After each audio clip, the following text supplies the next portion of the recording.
Vamos a ver entonces primero anatómicamente cómo se describen y cómo se ubican todas las estructuras. No me volteé en el aula, ¿qué tal?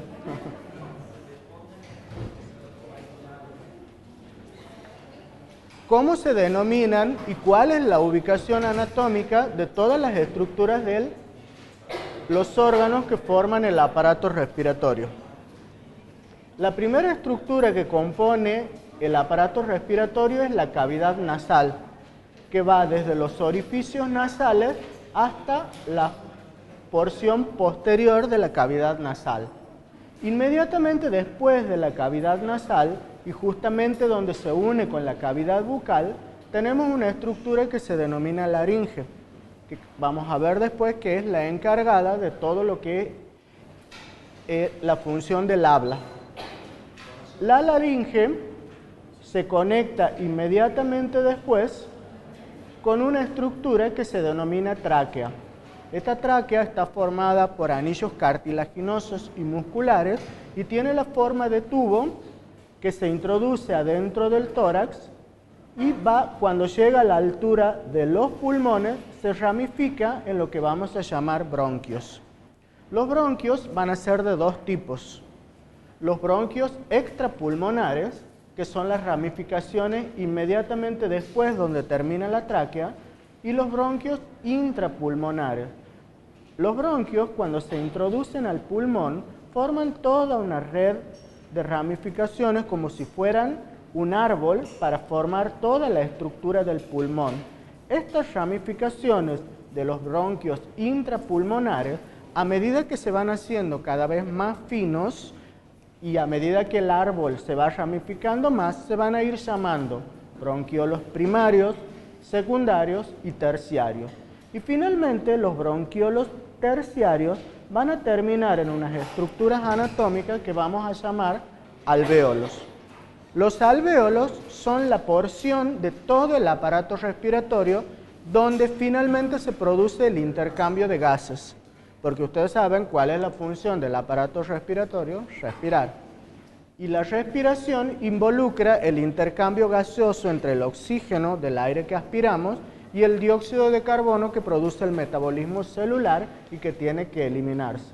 Todo ese intercambio gaseoso se da en estas estructuras al final de los bronquiolos terciarios que se llaman alvéolos.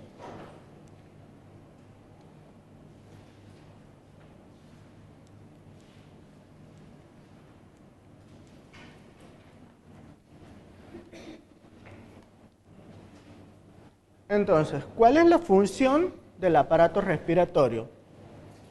La función del aparato respiratorio es mantener el mecanismo de la respiración, que es un proceso involuntario, no depende de nuestra voluntad. El mecanismo fisiológico de la respiración es un proceso automático y que se encarga del intercambio gaseoso entre el anhídrido carbónico o dióxido que se produce en la sangre y el oxígeno que nosotros respiramos del ambiente.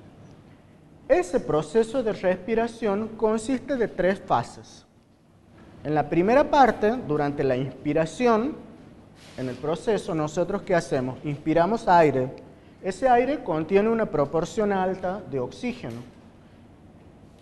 La segunda etapa se denomina intercambio gaseoso y es el que se realiza a nivel de los bronquiolos terciarios y alvéolos, donde el dióxido de carbono, el oxígeno que hemos inspirado, va a pasar a la sangre y el dióxido de carbono que se ha producido por las células va a ser eliminado. Ese intercambio gaseoso, su mecanismo se conoce con el nombre de hematosis.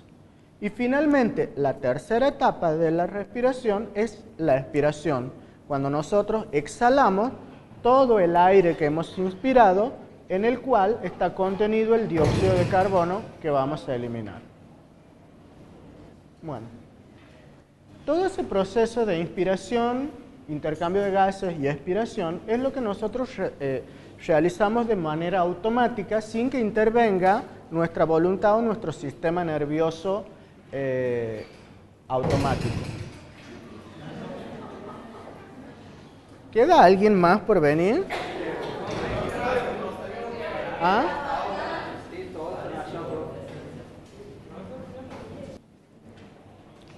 Ese proceso automático que llamamos respiración consta entonces de estas tres fases. Esas tres fases se dan en un ritmo y en un tiempo adecuado, que nosotros llamamos respiración normal, y que tiene un ritmo normal en una persona sana y normal. Inspiración, intercambio y expiración. Ese mecanismo o ese ritmo de la respiración se puede alterar por distintas patologías. Y así vamos a ver términos como por ejemplo disnea, que significa cuando uno pierde ese ritmo respiratorio o dificultad respiratoria. Otro término que vamos a manejar es el término de apnea. Apnea significa cuando se interrumpe el proceso normal de la respiración, ya sea en inspiración o expiración. Y polipnea es lo contrario de disnea, es decir, cuando se aumenta la frecuencia respiratoria. Por ejemplo, cuando corremos o hacemos ejercicio, se produce una polipnea por el ejercicio. Aumentamos la frecuencia respiratoria.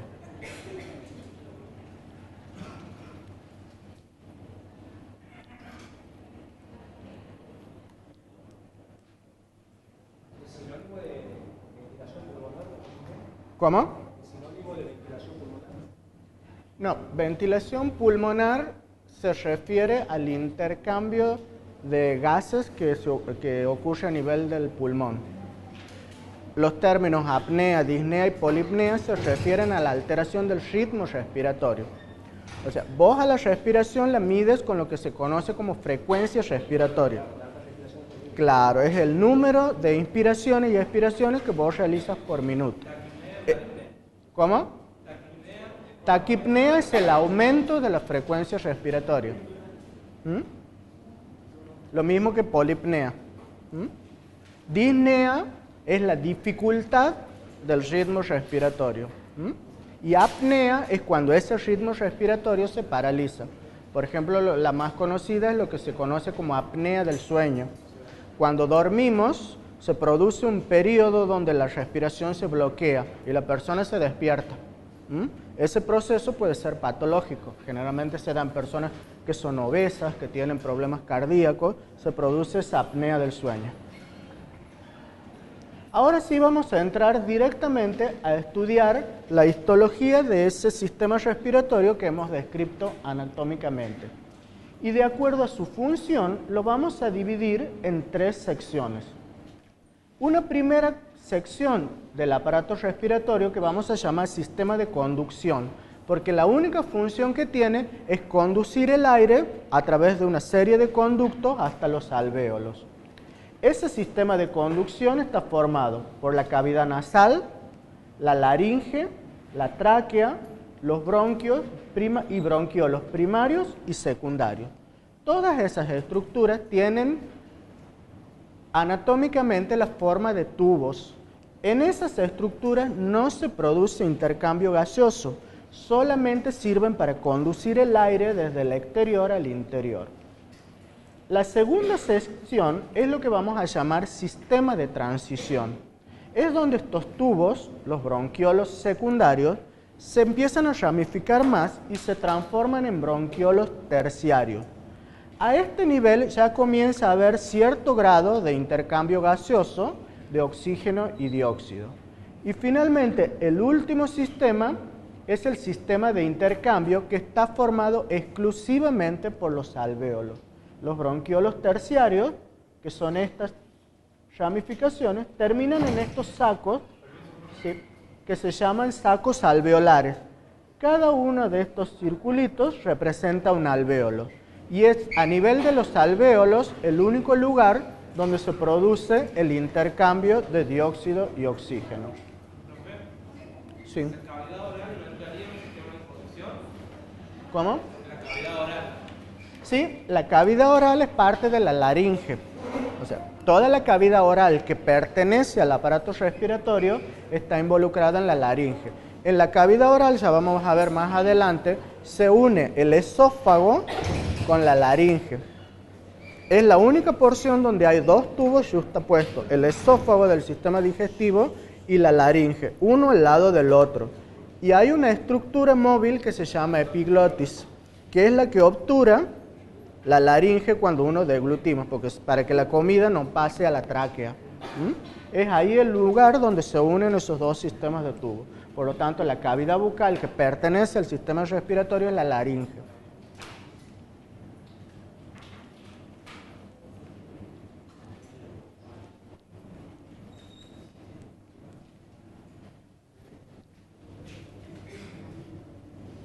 Bueno, vamos a empezar con la primera estructura del primer sistema, que es el sistema de conducción. Tenemos la cavidad nasal. La cavidad nasal comienza en los orificios nasales y está formado todo por toda esta estructura hasta llegar a la parte posterior de lo que se llama nasofaringe. Esta cavidad nasal está revestida por un tipo especial de mucosa y de epitelio, que ya vamos a ver más adelante, y en la parte posterior tiene una estructura epitelial muy especial que compone el bulbo olfativo o bulbo olfatorio, que son células epiteliales especializadas que se comunican con neuronas especializadas y es el lugar donde nosotros percibimos los olores, ¿sí? La porción anterior de la nariz está formada por una parte que es todo cartílago, que es la primera porción de la nariz, que está unida con los huesos nasales que la unen a la parte del cráneo. Si ustedes se tocan la nariz tiene una porción ósea, que es la primera parte de arriba, que son estos que se llaman comúnmente cornetes nasales, y después toda la porción siguiente de la nariz es solo cartílago. Ya hemos estudiado, cuando hemos estudiado tejido conectivo, hemos estudiado tejido cartilaginoso, ¿sí? Toda esta porción de la mucosa, de la cavidad nasal, va a terminar en lo que se conoce como faringe nasal, ¿sí? ¿Cuál es la histología o qué tipos de tejidos forman la cavidad nasal? La función de la cavidad nasal es simplemente de conducir el aire, de protegernos de ese aire. Ustedes imagínense que el aire que expiramos está lleno de polvo, de bacterias, de partículas, y la otra función es la del habla y la del olfato. Esa cavidad nasal la vamos a dividir en tres porciones.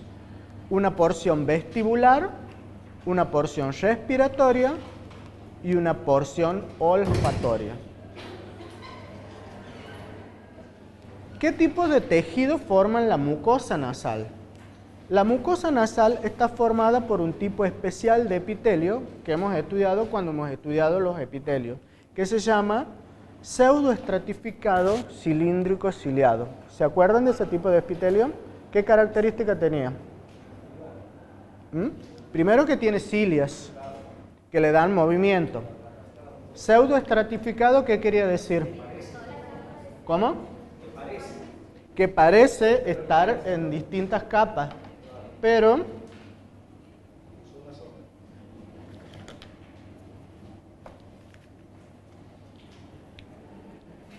bueno, ya vamos a ver una foto cómo es el epitelio. Parece que estuvieran las células ubicadas en distintas capas, pero no es así, sino que son células más aguzadas y otras más anchas, y los núcleos se encuentran a distinta altura.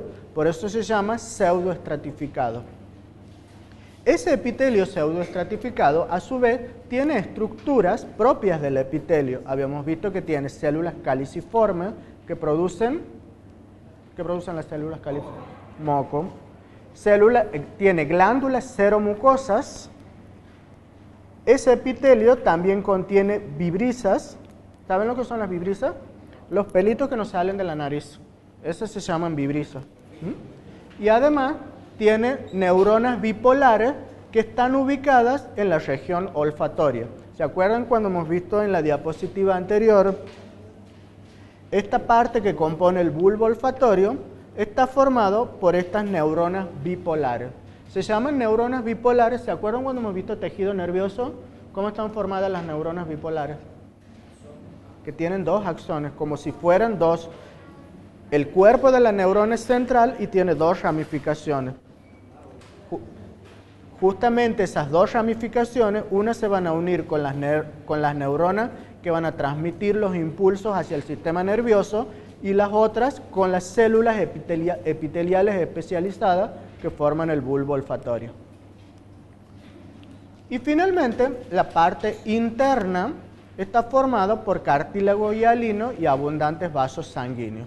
Esos abundantes vasos sanguíneos son los que tienen como función tanto de protección como de mantener la temperatura del aire que inspiramos.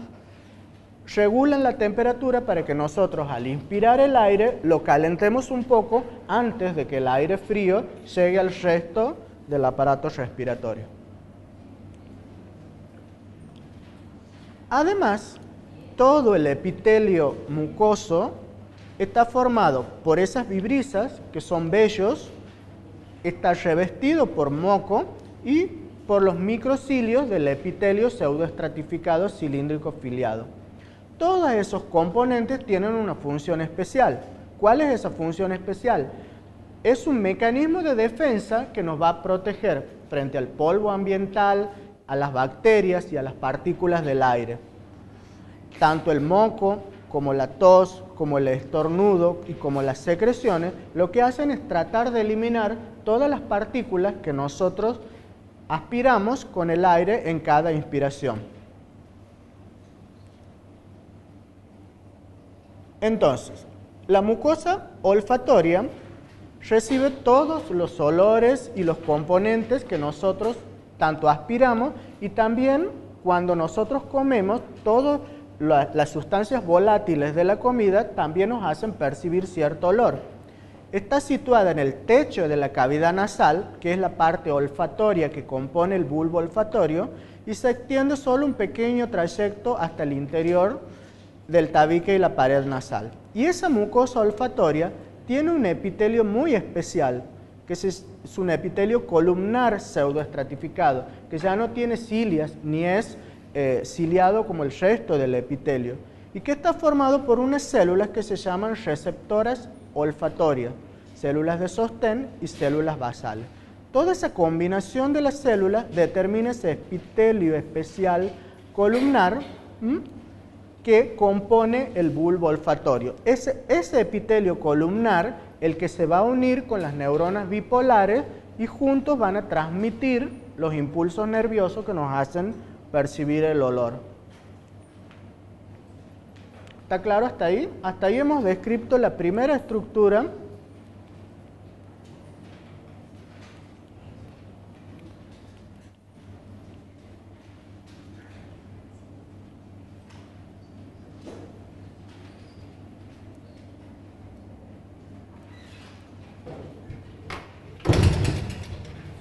Hasta ahí hemos descrito esta primera estructura, todo lo que era la cavidad nasal y el bulbo olfatorio, ¿sí?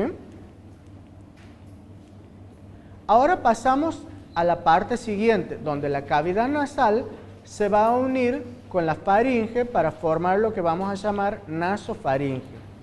La nasofaringe es la continuación posterior de las cavidades nasales. O sea, la cavidad nasal, antes de llegar a la tráquea, va a formar la nasofaringe. Ahí en la nasofaringe van a desembocar los conductos del sistema auditivo que se conocen con el nombre de trompas de Eustaquio, porque tanto el aparato respiratorio como el oído y como los ojos están comunicados con la nasofaringe. Esa comunicación con el sistema auditivo se da a través de las trompas de Eustaquio que desembocan desde el oído hacia la nasofaringe. ¿Qué tipo de epitelio reviste la nasofaringe? Es el mismo epitelio que compone casi toda la porción del aparato respiratorio y que es el pseudoestratificado cilíndrico ciliado. Esta es la abreviatura de epitelio pseudoestratificado cilíndrico ciliado, ¿sí? Con abundantes células caliciformes, glándulas y vasos sanguíneos.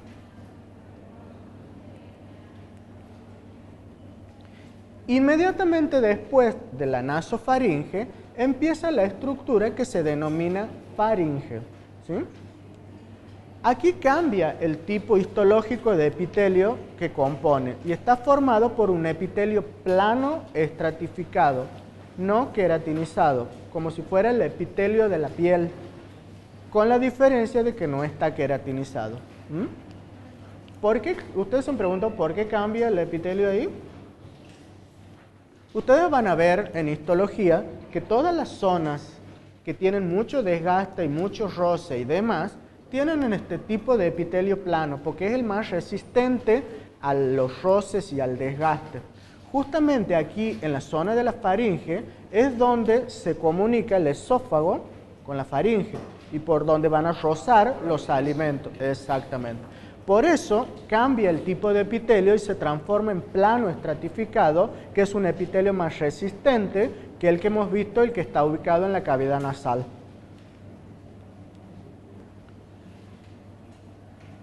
También la porción posterior de la faringe vuelve a aparecer ese tipo de epitelio pseudoestratificado cilíndrico ciliado con células caliciformes, que es la porción posterior de la faringe, donde ya no está en contacto la faringe con el esófago.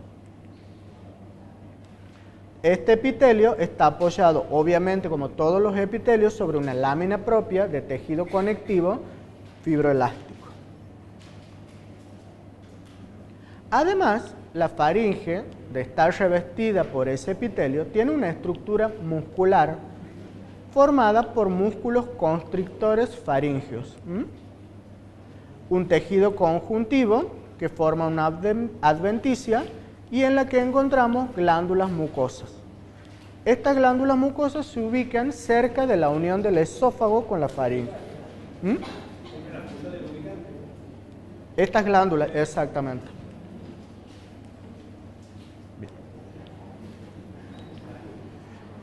Luego de la faringe, inmediatamente posterior a la faringe, empieza la otra estructura que hemos descrito y es la laringe, que es toda esta porción que vemos aquí, ¿sí? Esto que ven aquí es la tráquea. ¿Cómo diferenciamos qué es tráquea, qué es laringe?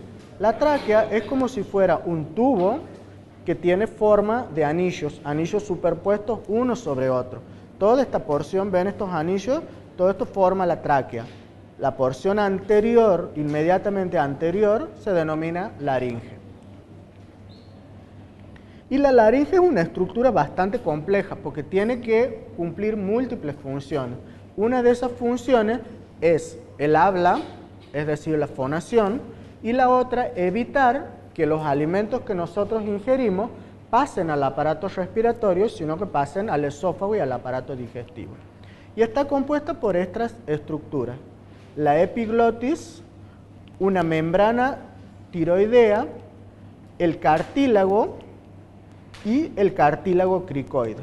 Todas estas estructuras son estructuras cartilaginosas que forman la laringe como si lo viéramos en una pieza anatómica. La epiglotis es lo que yo les decía, es la estructura cartilaginosa que obtura el esófago para que el alimento no pase hacia la laringe, ¿sí? Y el cartílago cricoide es una estructura cartilaginosa que separa la laringe de lo que va a venir inmediatamente después, que es la tráquea. Ahora sí vamos a ver histológicamente qué